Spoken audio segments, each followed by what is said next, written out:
Hi, today we're going to be working on the broadsword. The Chinese broadsword is called darndao.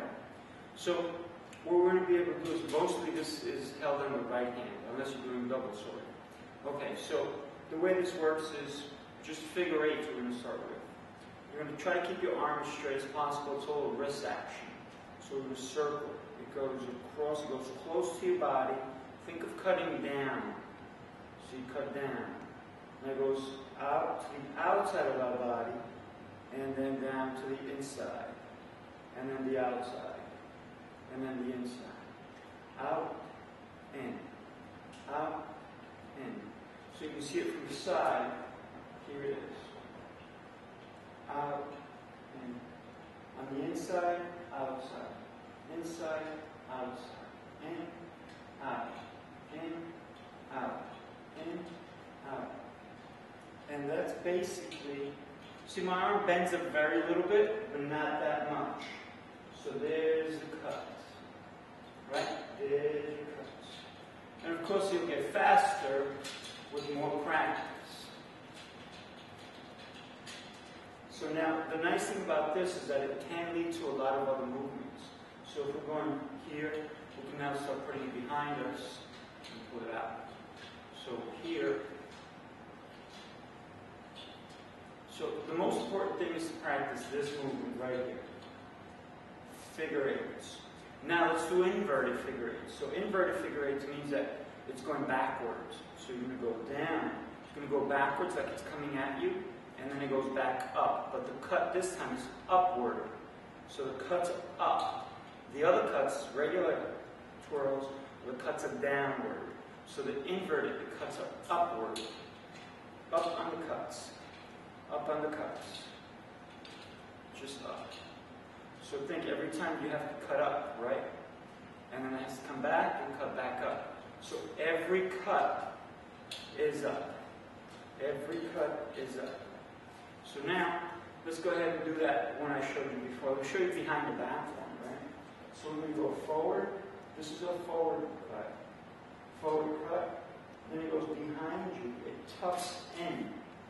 Then it pulls out again. So there you go.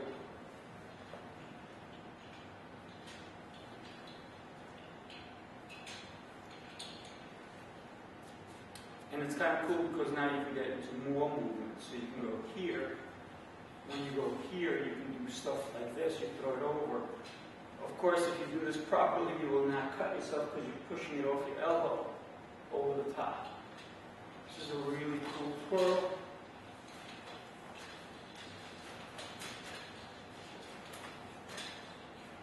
But before we get to that, obviously, we're going to have to do the twirls, regular twirls. To be honest with you, you should do minimum, if you want to get good at this, half hour every day, twirls. Just twirls, every day, twirls.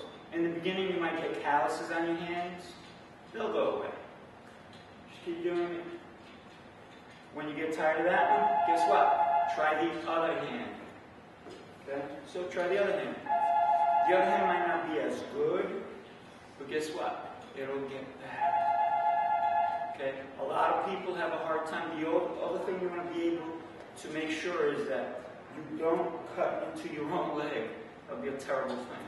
So make sure you're just right here, relax. And it doesn't matter which hand you're using. Try to keep your other hand here. And sometimes you can actually put it on your inside of your wrist. Right? To help you understand that this has to stay up. Okay? So keep it up. And or you can put it by your elbow, which is where I prefer to use it. Here, by my elbow. And like I said, then you can get into the fancier turns. Right? Easy stuff. So when you do it like this is what it looks like. So when you come from out here, it just flips back up. From behind, right back. Here, cut down, tuck it behind you, come back, cut forward. And there's that cut. Right there.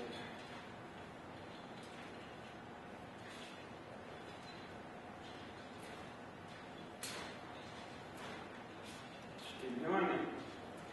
It'll get easier, smoother, and also a lot of people think that it's out It actually has to be as close to your body as you can. Really close to your body when you're doing these turns. As close to your body as you can. Alright, nice work. Remember the dime dial? It's a great weapon. As the Chinese said in the old days, if you want to get good with it, you should sleep with it. It's just a statement. What it means is that you should pick it up every single day and practice. Nice work. We'll see you tomorrow.